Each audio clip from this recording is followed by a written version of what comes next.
How about that? Whoa. We're having a mic problems with this one. So I'm giving our speaker the good mic, and I'm taking the bad mic, and we'll see what happens. So, good morning. I'm Judy Ann Files. Welcome to Forum. We love doing this, and we love having so many of you here this morning. So, please, ma'am, come on in. You can come over here. There's lots of seats over here. I'll get the usual speech. There are 4 of us who organize Forum every Wednesday morning all the time. Barb Blaine, Kathy Heavers, Phoebe Benziger, and myself. So if you ever have suggestions for programs, let one of us know. If you're not on our weekly email list, let us know and we'll give you a card so you can get connected and get our weekly emails. And you can, if you don't like the program, you don't show up. Okay, or you anticipate it and you put it on your calendar that in 2 weeks we're going to talk about something exciting. Okay? Okay, so this morning. Last October when we had the candidate forum here, we had a room full of people. And it went very well. And several of the people there wanted to know more about the Montrose Police Department, even though that had nothing to do with the election issues. And so Blaine very nicely stepped up and he answered questions and he did things. And so at that time we said, okay, Chief of Police Blaine Hall, please come back and talk to us again. So, Chief Blaine Hall, Deputy Chief Tim Cox, Deputy Chief, Commander. It's official now. Thanks. Just if I looked, I went, oh shit. Anyway, this is a nice guy too. Okay, take it away, guys. Awesome. All right. I think it's great to come here, and it's always an honor to present in front of all of you, and thank you for that wonderful introduction and applause. So we'll get right to it because we have a lot to talk about today. Really, this is Montrose PD in 2025. These are issues that we're going to try to tackle. We're going to give you a briefing on things that we have been working on. Certainly there are things that I am sure that you'll want to ask us questions about here at the end, and we're happy to stay and answer those questions, especially if we run out of time. So, having said that, today we're going to talk about staffing, hiring staffing. That's been a big thing for Montrose Police Department and law enforcement in general across the state. And so we'll give you a briefing on kind of where we're at, a lot of hard work in that. Violent crime reduction, 2025. We are staffing up, and as a result of that, we're rolling out a new program and trying to affect domestic violence stats and support our victims. We're going to talk about park safety and our camera program. That was a big deal lately with our city council. They have taken a proactive step and passed an illegal camping ban, and there are definitely 2 sides to that issue. I would like to introduce, and I will do that more formally, our professional development manager, and that's Mike Steffes.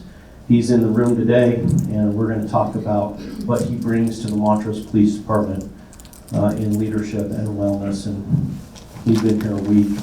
He's amazing. So we'll talk about that. And then House Bill 1911-24, to give you a briefing on that. You're going to go, well, what is that? Well, we're going to talk about it. So with that, let's go right into it. So in 2024, we did the State of the City address. I think that was in February.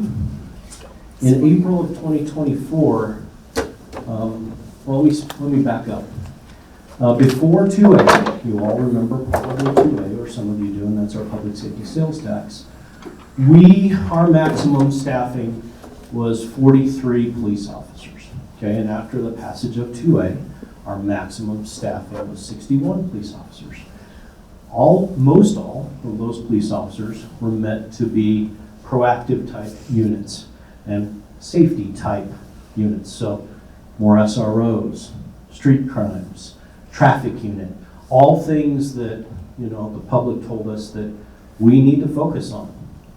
And so In April of 2019, we were actually down to 35 police officers with a maximum staffing of 61. And we really needed to do something. We had a new building, we had a great culture, but we were losing folks, quite honestly, because they couldn't afford to live in Montrose. And it's a thing, like it or not, it's a thing. And you have to have law enforcement, firefighters, teachers, nurses, all of those things that support all of us in our daily lives. And so the city took a hard look at it, and that final piece, if you will, they issued market increases for all of the police officers in our community or in our police department to make us more competitive. And it was amazing. I'll just tell you, the floodgates have opened up for hiring for Montrose Police Department. In 2024, we hired 10 lateral police officers. So what that means is they didn't need to go to the police academy. They were already Colorado State certified. And they came from all over the region. We hired 7 police officer recruits. So those are individuals that we had to send to our police academy. And so we have a summer police academy, if you don't know that, Colorado State certified police academy in partnership with CMU. And there's the advertisement right there. We hired 1 incident report processor, and that's essentially an individual that works in records and processes the over 33,000 incidents that we cover every year in the city of Montrose, calls for service. So if you didn't know, that's a tremendous amount, especially in April, if we were down to 35 police officers. And then we hired 1 code enforcement officer. We are currently looking for that individual's replacement. We're not going to talk a lot about code enforcement today unless you have questions about code enforcement at the end. But that individual has decided that she wants to be a police officer. And so she's going to our summer police academy. So we have to backfill that position. And we're getting some good coverage as far as applicants. So I think we'll be okay there. Before Chris, I'm going to turn it over to Chris to talk about 2025. Can you advance that forward just real quick? All of that hiring doesn't come without a massive amount of work. And so if you think about it, in 2024, we conducted 91 interviews for police officers. We conducted 72 interviews for all the civilian staff that we have, for a total of 163 interviews. So if you just think about it, 365 days a year, of course everyone has time off, so now you're down to about 208 working days out of the year, and we conducted 163 interviews, so that's, 0.75 a day, maybe 1 every day and a half. And Katie Crowley and Terry Wilcox are in the room here. Katie, raise your hand. She was involved in darn near every one of them. And so was Chris Velasquez, Tim Cox, some of our sergeants. It's a lot of work. And so it speaks to the coverage of individuals that want to come to the city of Montrose, want to work for us, which is great. And as a result of that, the ones that moved on, we conducted 36 polygraphs, 23 psychological screenings, and you can see how it kind of whittles down, and then 23 drug screenings. Go back. So in 2025, this is what's up and coming, and then I'll finish with where we're at. So I get the pleasure to show you guys our 2025 outlook for hiring. One thing that you don't see on that list that I don't think has been absent from that list since definitely before my time at the police department, and potentially even Chief Hall and Deputy Chief Cox's tenure at the police department, is we don't need any more patrol officers. We're nearly fully staffed in the patrol officer category. Thanks a lot to that hiring push that we did. Thanks a lot to our competitive wages, our building, our culture, everything that Chief Hall has said. Right now, we have 5 police officer recruits for our summer academy that we host here in Montrose. About 3 of those police officer recruits were what I would call like homegrown officers, right? So they're either a code enforcement and animal control, started their careers off maybe in records, and had the aspirations to be a police officer, worked hard, did a good job, and is now selected for the academy. So very proud of those individuals for that. We have 5 lateral police officers, as you can imagine.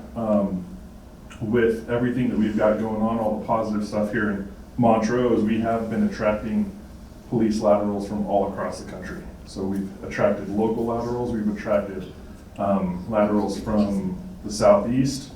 So we've got 5 of them that are deep into the hiring process right now, and probably looking like they're going to get hired and picked up. So that's going to be a big jolt into our patrol division. So as Chief Hall mentioned, we are looking for 1 code enforcement officer to backfill our position of our current code enforcement officer that's going to the academy, 2 animal control officers. We need 1 incident report processor, which we're hiring for that, 1 customer service technician, an executive assistant, and a part-time animal shelter tech. If you would have asked me 2 years ago what our biggest challenge was, I would have said it was hiring, but I don't think that that's the case anymore. So really happy to say that and announce that to everybody. No, I think it's great. Essentially, so this week, Chris has 3 polygraphs and I've got 1 on Friday. So How long do they take? a polygraph typically takes about 3.5 to 4 hours to conduct. So, and that's kind of dependent on the cooperation of the subject. So, and Chris and I need to practice. So if anyone wants to volunteer for a polygraph, no? All right. They're pretty cool, but I could geek out on that stuff, but I won't. What I do want to say though is, I'm just going to show you real quick. So that guy right there that we're swearing in, he's a 17-year cop from Arizona. That guy that we're swearing in right there is a 5-year cop from the Fort Collins area. That's cool. That officer right there is a lateral from the Grand Junction Police Department. We have never attracted anyone from the Grand Junction Police Department, and we have 2 now. So that really speaks to, I think, what we're doing here in the city of Montrose. When we introduced 5 laterals the other day to our city council, I counted and we had over 117 years of experience between those 5 laterals. They weren't new cadets, they were all experienced working police officers, and that brings so much depth to our operations and what we're doing. So there may be questions about hiring. I'm going to move through this, and at the end, we'll open it up. So, all right, next one. I want to talk about a new program that we're starting. It's a domestic violence task force. So I feel, based on our stats, and our stats are holding pretty evenly. We had 263 acts of domestic violence in 2023. Our 2024 stats show that we're at about 267. And we have an individual that works in the police department. He's a crime analyst. That was part of the 2A funding. And we feel, it's called intelligence-led policing, that if we can identify the top tier offenders in our community, we can have an overall reduction of crime. If you look at now some of the older videos that I presented for 2A, intelligence-led policing is a big deal. It's something that we want to move forward with. I'll just tell you, you can't move forward with it if you don't have the staff to do it, because all you're doing is being reactive. And you can't move forward with it if the district attorney's office doesn't have the staff, because we're going to file the cases, and if they don't have the staff, they're just going to run them through the mill. Things are changing, folks, and I know Anna is not here today, but Anna Cooling is our new district attorney, and I support her.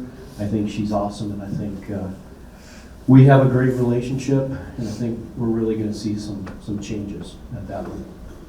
But, and she's part of this, our long-term goal is to reduce domestic violence cases and support our victims in a much better capacity. And that means partnerships. And so what we're going to do is this. We're going to meet once a month, probably twice a month, and we're going to staff the high-risk cases that we get. So we did this the other day. We're still kind of bringing this up off the ground. It's a multidisciplinary team.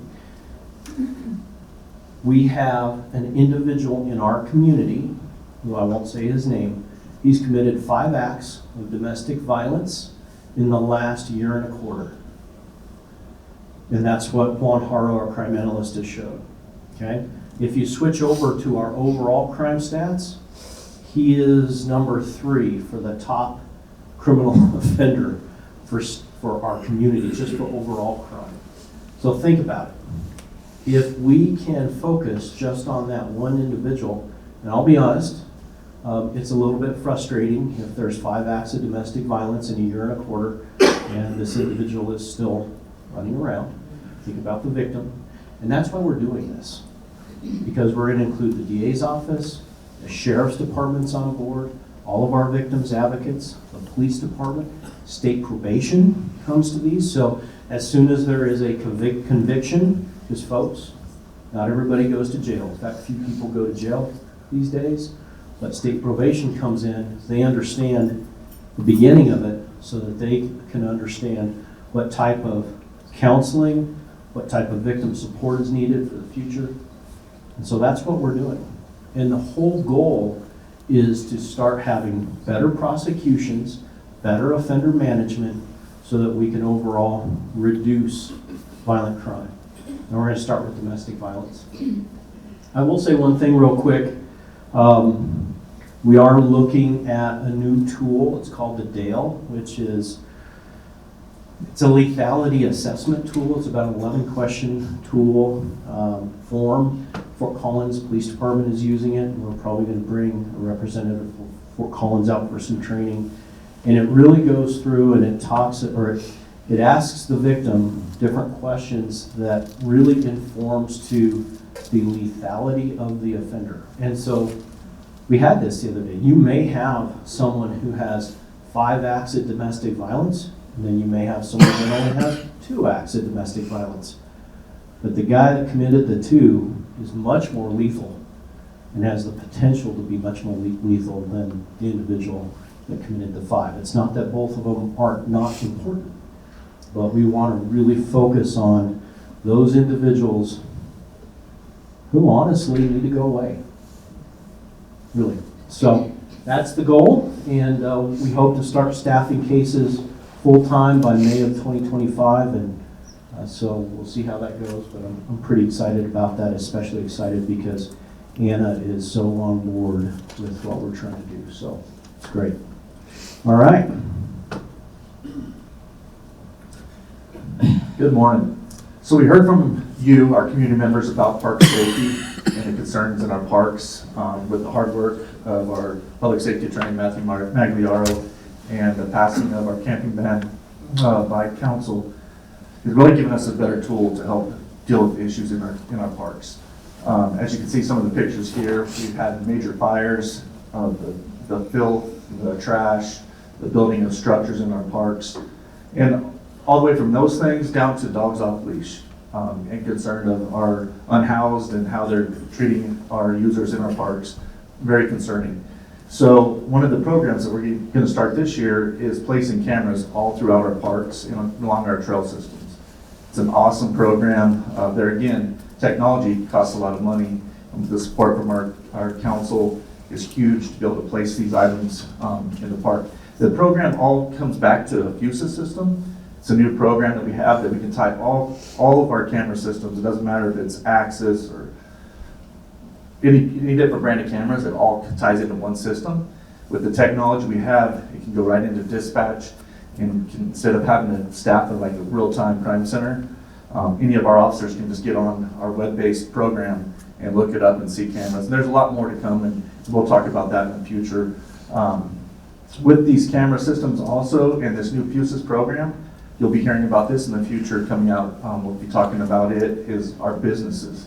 We'll be able to, businesses could opt into it, and all it's there again, it ties into the same system. We can see interior cameras, exterior cameras. People get kind of worried about interior cameras. We don't have to, and you can take away that access at any time. And it doesn't have to be a business, it could be a residential area. So it's huge being able to tie all those camera systems in, and we'd be able to see it immediately, live feed, and be able to track people throughout our community. It's going to be a huge tool for success in solving crimes in our community. Is there anything to add?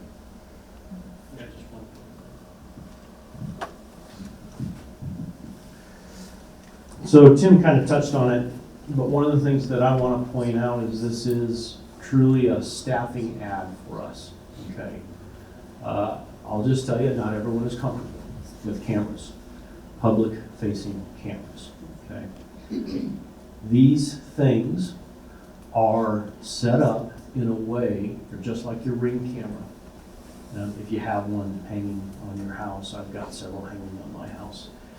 And at night, I had a fox that went by and it turned on and it woke me up in the middle of the night because it sent me a text message and it said, "There's movement outside your house." And so I woke up. I looked and it was really cool, actually. It was a huge fox. That's what these are, okay?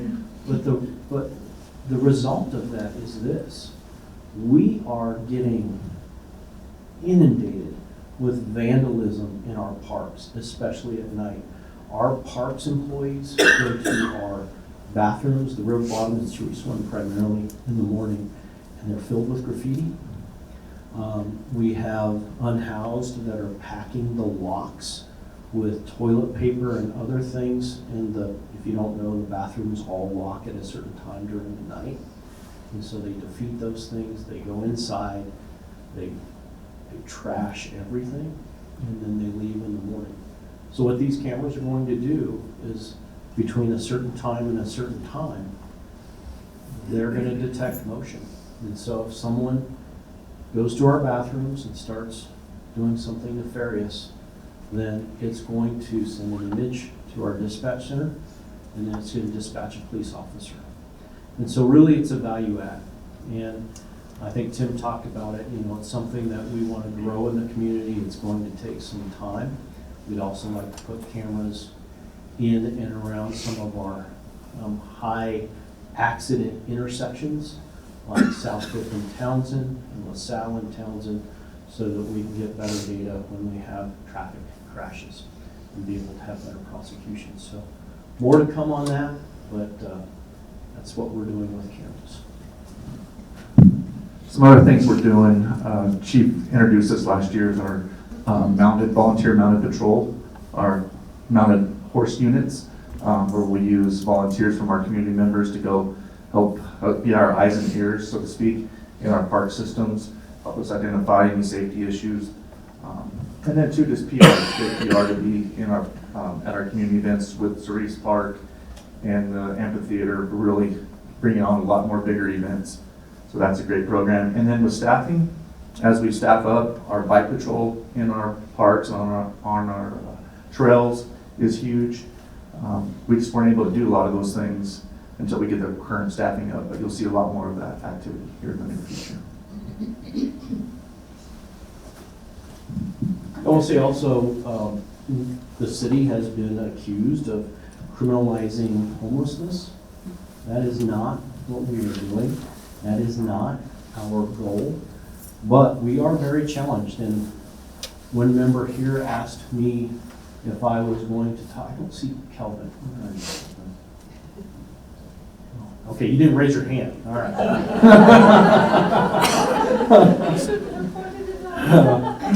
No, I love Kelvin. He's awesome. So right now, we do have an entity in our downtown that is violating our ordinances, that has set up essentially a tent city in the back of their lot. And there are two sides to it. They never did check with their neighbors, the business owners in that block. They just did it. And now we have individuals who are chasing customers and business owners into the back of their business. Their dogs are chasing customers and business owners. We have business owners that are fearful. It's affecting their customer base. And we are getting a ton of complaints. And so there are two sides to every issue. It's not just an easy fix. If you would like to talk more about that, then ask me questions here at the end, because I'm happy to answer that. But I wanted to at least let everybody know we're working with that entity, but at the end of the day, we have ordinances and we have laws, and we have to enforce those, and that's where it stands. So, but talk to me more about it. Okay, this is going to be my favorite part of the presentation. So, here about a year ago, I met with our city manager, maybe a little more than a year ago. And this is when our staffing was pretty darn low. We were trying to be very creative, and I said, you know, I don't think this has ever been done before, but we need somebody to represent Montrose Police Department. I think we have a great organization. We need somebody that can go to all of the colleges, all the police academies. We were doing some of that recruiting. Katie shaking her head up and down. We went all over the country in recruiting. But you get that one touch of that one person, and you have, it's kind of like speed dating. So, you know, you got to sell yourself and you got to sell your department in literally seconds to this individual, and then you just hope that they put in an application, and you hope that they're a good person and they're someone that you want working in your community.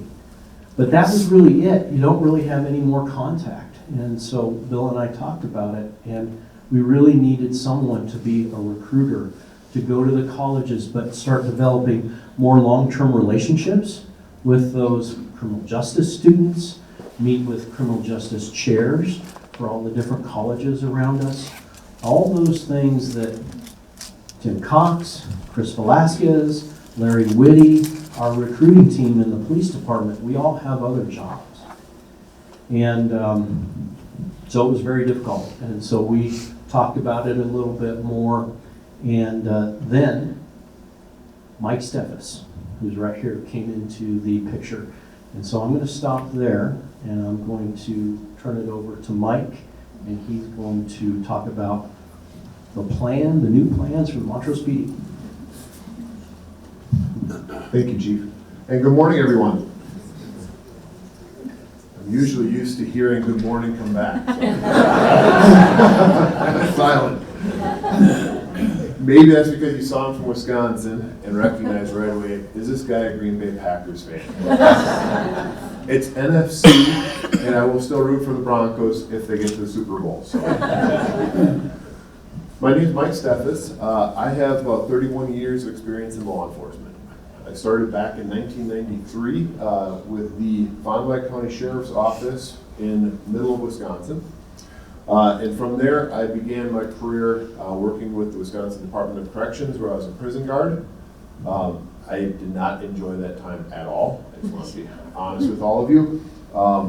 For 8 hours, you were basically an inmate as well. You'd be behind the fence, sitting in a room with about 25 inmates, all trying to figure out how to manipulate your brain or try to play games with you. So I did not enjoy that time.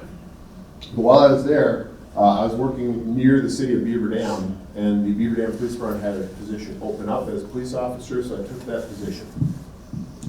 And as I worked in the Beaver Dam Police Department, I started very aggressively decided I wanted to take my career into a position of leadership and training. Those are kind of the areas that I really enjoyed the most. I believe very strongly that everything rises and falls on leadership. In any organization, when you look at leadership, you can determine what the culture is going to be like, the training methodologies, and how people get along with one another, what the teamwork is like. And as they say, teamwork makes the dream work. So we need to build the best leadership possible within all of our law enforcement communities. And I started seeing that, believe it or not, as a 19-year-old police officer, and I started saying, I want to be doing more. So by the age of 20, I became a field training officer and started training other officers. That means that as a field training officer, you're sitting in the passenger seat, teaching other police officers how to do the job. And I really enjoyed that position of being able to train others, to be able to grow others, and be able to help them through a mentoring capacity. That led me to begin looking at promotions, where I became a sergeant in the police department. I started our K-9 program and was a K-9 handler for about 9 years. If there was one position that I would want to go back to and do for the rest of my life, it was definitely K-9. I love dogs, I love police dogs, and it was just a wonderful opportunity for me to be able to go out in the community all the time doing different presentations. So after becoming a K-9 handler, I started taking promotional exams, got my bachelor's degree, earned my master's degree in organizational leadership, and became a sergeant in the police department, where I was able to overhaul our whole field training program and start turning it into a police training officer program. The difference between field training officer is that's kind of a monkey see, monkey do training program. I'm going to show you how to do something, I'm going to tell you how to do it, and then you're going to go do it. PTO builds off of problem-based learning exercises, where the police officer is trained how to solve problems within the community at a higher level in partnership and collaboration with all of the other organizational and community entities that are out there. So that was really cool to me, because we can't arrest our way out of situations. We have to get more creative and work more with all the community entities to make sure that we are resolving the problems. Through my work there, I was hired by the Fox Valley Technical College to become an associate's degree trainer, instructor, as well as a recruit academy instructor. Our recruit academy training and curriculum was decent in Wisconsin. I don't want to say it was poor, but it was decent. And so I started talking to the Attorney General about making some changes in our recruit academy curriculum. And he brought me onto a curriculum advisory committee, where I was able to start helping rewrite some curriculum for the state of Wisconsin. And then I was appointed to the Law Enforcement Standards Board, which ultimately determines curriculum for the state. And that was a governor appointment in the state of Wisconsin. From there, I was recruited by the city of Rhinelander in Rhinelander, Wisconsin, about north as you can go in Wisconsin. Last week, when everybody here was saying how cold it was negative 28 in Rhinelander, Wisconsin. So I was appreciative of the heat wave that you gave me when I was here. In Rhinelander, I was there for 10 years as the chief of police. And in that position, I was able to work with somebody that you guys all know well. The city administrator was Bill Bell for 4 of those years. Bill left Rhinelander to come here to Montrose. And ever since he came here, he kept telling me, Montrose is an amazing community. You have to get out here. You need to come out and live here. So I took a trip out here back in 2012 and got a chance to see Montrose, and I fell in love with the area. And it was kind of my eye on the prize. I always think about, this would be a wonderful place to be able to come out to, maybe when I retire or something like that. So I continued my career in Wisconsin. And after about a decade in northern Wisconsin, the Attorney General's office contacted me and said, we would like you to come work for us. We want you to be the administrator of our law enforcement services. So that would oversee the crime labs in the state of Wisconsin. We had 3 different crime labs that process all evidence for the state of Wisconsin. It oversaw the Crime Information Bureau, which is all of the technology for all law enforcement in the state of Wisconsin. And we also oversaw the Training and Standards Bureau, which was the training and post-exam for 16,000 police officers in the state of Wisconsin.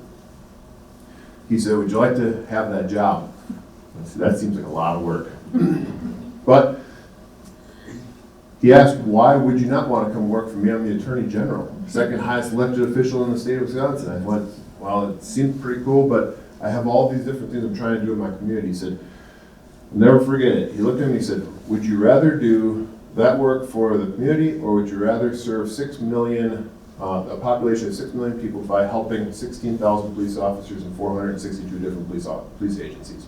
And I looked at him and said, wow, I know how you got elected now. So I went and worked for the Attorney General and helped build those programs.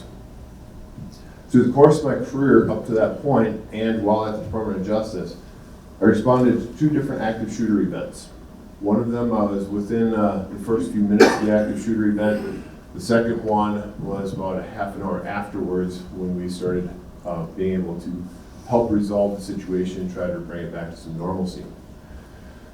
The officers that were through those active shooter events, I watched how their careers became very challenging for them because of the stress and the anxiety that was there. And I recognize we can have all the wonderful leadership, we can have all the wonderful training to be able to resolve these issues, but we have to take care of our police officers. We don't do the best all the time to be there for our police officers through some of these challenging events. So my passion started shifting not only in leadership and training, but also to wellness, to be able to take care of these police officers that take care of each of us. Because the health of our officers determines the health of our community. I truly believe that. So I started working strongly at the Department of Justice in regional peer support training and started establishing a peer support network where police officers in the state could contact any other police officer that's well-trained and well-versed in the state. We've created an app that goes right on every police officer's telephone in the state of Wisconsin. And with the touch of a button, they can contact somebody else in the state and talk to that person, night, day, any other time, to take care of them. We also started instituting other things like wellness days, where a police officer can talk to somebody who's an EAP provider or a psychologist, and by doing that, they also get an entire day off just to be able to care for themselves and come back better the next day. My goal became to make sure our police officers are able to make it to retirement physically, mentally, emotionally, spiritually, and financially capable of retirement, and there for their families, and there for a productive life. So the wellness really became a passion of mine. And through that, we started something not only at the police officer level, but in the state of Wisconsin, we even created an executive peer support team that I helped create. So a chief can talk to another chief that's trained in peer support. And I don't know what chiefs were doing before we started that. We started this program January of 2 years ago. And over those past 2 years, I have had probably 15 chiefs reach out per month to talk to somebody about situations that are going on and how challenging it is. The interesting thing is, I don't want to say that this is the reason why, but we went from an average of 5 to 6 police officer suicides per year in our state to 0 for the last 2 years. That's really impressive, because when we're bringing these police officers on, we're ensuring, as you just saw by Chief Hall, these police officers are going through background investigations, psychologicals, they're going through medical. We're making sure that they are mentally, physically, and spiritually capable to be able to take care of this job. But then we're still having all of these issues. The turnover has created a crisis level in our country, not just Montrose, but going to the International Association of Chiefs of Police, there are probably 100 presentations on how to recruit law enforcement because of the turnover, because of how hard this career is. So enhancing those wellness programs is going to be critical to be able to keep the staff that we are hiring right now and that we're so proud to have here. And it's part of the culture that we want to build in our police department is that culture of wellness where we take care of one another as officers to be able to make sure that they're safe and healthy. A couple other last things about me. I'm currently the president of the Wisconsin Chiefs of Police Association. Yes, I live in Montrose, Colorado now, and I'm working here. I was the chief of police in the city of Sun Prairie for 5 years after I worked at the Department of Justice. Sun Prairie, Wisconsin is right next to Madison, where the Wisconsin Badgers play. So if you know where the Badgers are, that's where I was a police chief. As the Sun Prairie police chief, we teetered between the first and second fastest growing city in the state or in the country. We were just explosive growth. Our agency was increasing extremely fast. And so it was a real challenging position to be a chief of police in, but it was also extremely exciting because we were able to do so many good things with it. And in that department, I also worked in creating and becoming part of the International Association of Chiefs of Police, where I became a master instructor in leadership training. So I was able to travel not only around the country, but around the world to be able to do leadership training. And so I'm excited here in Montrose to be able to bring that back to the Montrose Police Department, to be able to build leadership training programs, to be able to bring wellness initiatives, and do the recruiting that the chief was talking about. So it's an honor. I can tell you, from an outside perspective, a chief of police has been an executive for 18 years. I have been exceptionally impressed with this command staff. I've been exceptionally impressed with all of the city employees. and the culture that there is in the city, but the passion and dedication and the selfless service I've seen just in the first couple of weeks is second to none. You should all be proud of the community that you guys have. And going to the rec center just about every single day, the welcoming atmosphere that you guys are to new people coming in, people coming over to introduce themselves, allowing me to play pickleball with you. It's been absolutely awesome. So thank you so much for being so welcoming in such a wonderful community. I'm excited to be here.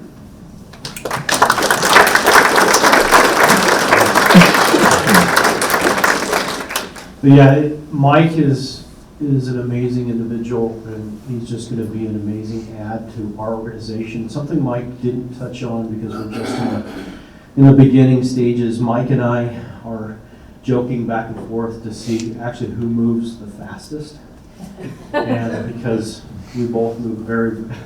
Tim's shaking his head up and down. Yes. So we have already met with the Colorado Post Director for the state.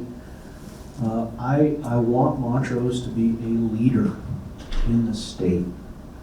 It's not just about taking care of our own employees, and we talked about our police officers, but there are other civilian employees within our organization that see some of the same horrible things that our police officers see, like our records division. So with the advent of body cameras, our records division looks at all of it because they have to, because that's part of discovery that goes up to the district attorney's office. So secondary trauma, vicarious trauma, and they're experiencing it. I had a tech the other day and talked about how do you handle a sexual assault on a child? How do you process that? And so Mike we already have wellness programs in our police department. We have master level clinicians that have office hours. We have a peer support team. But Mike is going to take over that, and we're going to put it into the next level. And we want to bring nationally recognized wellness programs to Montrose and then start moving out in the region. We plan on meeting with the Attorney General. We said we already met with the Post Director to introduce Mike. I will just tell you, Colorado law enforcement, you do a good job, but we kind of stick to ourselves. And at times we kind of look down on each other.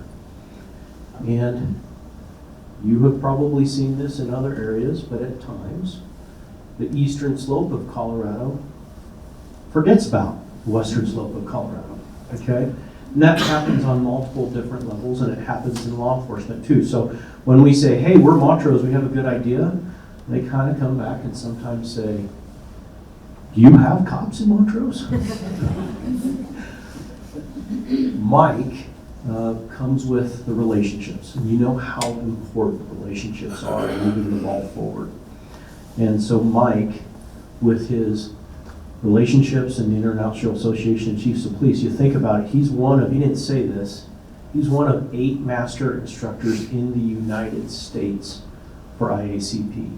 He goes around the country and teaches other police chiefs how to teach leadership in police organizations, and now he's working here for the Montrose Police Department. So in the last week, you want to talk about moving fast? He has already developed a curriculum for a 72-hour course for our aspiring police officers that want to become a supervisor. He is working on the beginnings of a city leadership program, but we don't want to stop there. We want to start moving out in the region and really become a hub for training for leadership, for wellness on the western slope, and maybe even Colorado. So our plan is, once we kind of get things up and running, is to meet with our Attorney General.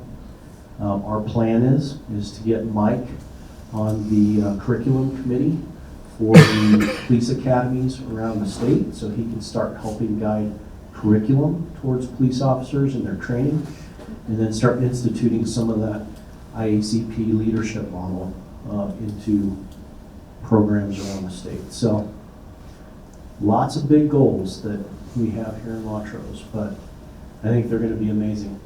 And I'll just finish with this. You can have a new building. You can have great pay. You can have all the shiny objects that we're all wearing. If you don't have a good culture and you don't invest in your employees in training, because they crave it, they're going to leave it. That's just how it is. And so with Mike coming to our organization, we're really moving forward with retention, wellness, leadership, training, all of those things. And we now have someone embedded who can do it. And then we're going to move out and do from there. So with that, I'm going to go on to our next topic. It's House Bill 1911-24. It's immigration enforcement. Does anyone want to talk about that? No. Okay, great. We'll move on. All right. Mike and I had a conversation yesterday, to Mike's credit.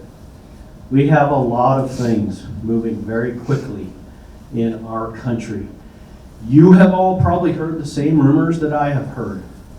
Is ICE going to come to our schools and take kids out of our schools? Are we going to see massive deportations? How is local law enforcement going to interact with ICE? And it's a very polarizing issue. It just is. And so Mike said, you know, Chief, we should just get out in front of it and try to do the best we can to educate our community on at least what the Montrose Police Department and state and local law enforcement can do, will do, and what they can't do if and when Homeland Security and Immigration Customs Enforcement comes to us and says, we need help with something. So I'm going to start with what House Bill 1911-24 is. It was passed by our legislatures back in 2019, and it very specifically outlined what Colorado state and local law enforcement can do. So when I say state and local law enforcement, that definition is this. That is Colorado State Patrol, that's Colorado Bureau of Investigations, that's the Montrose Police Department, that's Gene Lillard, that's the Garfield County Sheriff's Department, that's the Arvada Police Department, that's the Weld County Sheriff. We are all state and local law enforcement. And this is a law, and we have to follow it. And it basically says that no arrest will be made on a civil detainer, no personal information to immigration authorities from probation and advisors before immigration interviews. This is what the law does allow us to do, and this is what we will do, and I'll talk more about it because it's a little confusing. The Act allows a law enforcement officer or employee to cooperate or assist federal immigration authorities in the execution of a warrant issued by a federal judge or magistrate, or honoring any writ issued by any state or federal judge concerning the transfer of a prisoner to or from federal custody. The Act prohibits a law enforcement officer from arresting or detaining an individual solely on the basis of a civil immigration detainer. And Matthew Magliaro, our public safety attorney, is here in the room today, so if there's a question after this presentation that I can't answer, it's possible that he can definitely answer that. So this is what we will do, and this is what we have always done. If Immigration and Customs Enforcement contacts the Montrose Police Department and says, we have a warrant for the arrest issued by an Article 3 federal judge for an individual who is a reentry, and it's a signed warrant, we will absolutely assist ICE in the execution of that arrest warrant. If ICE, the FBI, DEA, whatever federal agency comes to us and says, we have an arrest warrant for a federal crime, rape, robbery, homicide, something like that, we need your help, we will absolutely assist ICE and any other federal agency in the execution of that warrant, period, the end. I don't want criminals in our community, and I don't care what their immigration status is. I've said it before and I'll say it again. We will absolutely go after all the criminals causing hate and discontent and crime in our community. I don't care about your immigration status. And we will support, in the same breath, all of the victims that come to us in our community. Don't care about your immigration status. We're going to support you. Period. The end. But here's what we won't do. If ICE comes to us and says, we have a civil immigration detainer, in other words, like a roundup, and it is not a federal signed warrant from a judge, state law says we can't assist. And that state law, well, under that, we are state law enforcement officers, local law enforcement officers, and we have to follow the law. Plain and simple. So, with that, did I miss anything? All right. I'm ready.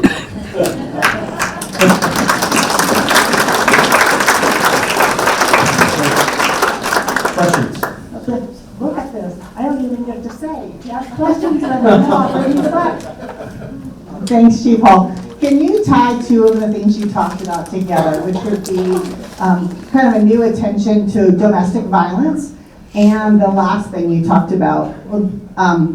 I believe it's statistical that there's a lot of domestic violence in our Hispanic community, and that some of those folks are afraid to call for help because of their immigration status. So are you doing any outreach to help explain that a victim of domestic violence isn't going to be deported? Can you talk more about that? Sure. We have, and we will continue to do that. We have a great relationship with HAP and Ricardo Perez. And we have, in the past, held meetings in trailer houses. We have hosted trainings in Spanish for what this looks like. That community is very, how do I describe this? Storytelling. So in other words, today I still hear the story. I had a friend in Eagle County who called because she was a victim of domestic violence, and when she called, the Eagle County Sheriff's Department arrested her and she was deported. And I still hear that story today. And that was outreach that we were doing 15 years ago. And it is a concern. And Mike and I were talking about it yesterday. Look, I'm just going to flat out tell you, I absolutely support making all the cartels a terrorist organization. I think it's great.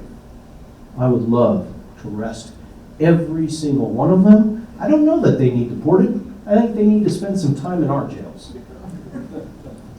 Getting a little soapboxy here. But here's the thing that could happen, okay? And I don't know if anyone has really thought about this. Mike brought it up the other day. With all that focus on deportation, do you think a victim of domestic violence? Do you think someone who knows a cartel member that is trafficking humans? Do you think someone who knows that a child is being sexually assaulted is going to call us to report? So that very potentially could be an unintended consequence of what's going on. So we're going to have to work through those issues. We're going to have to work through those issues on a national level, a state level, on a local level, and it means continuing those relationships. And I would say right now, we have a great relationship, but it has been affected, no question about it. It just has. And so we're going to have to make sure that we continue down that road. I don't know if that answered your question, Barbara, but those are what we're looking at right now. We're constantly monitoring where all of this is going. So, I have one thing to yeah. real quick. So we want to encourage all of our victims to come report it. We're not checking immigration status at all.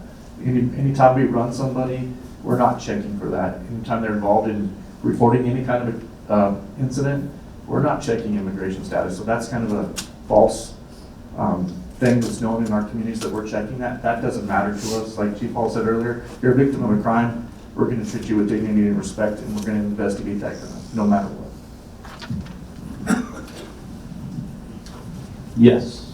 Well, this is a related question to both immigration and domestic violence, but there are other groups, other populations in the community that are fearful now in the environment that our administration has created.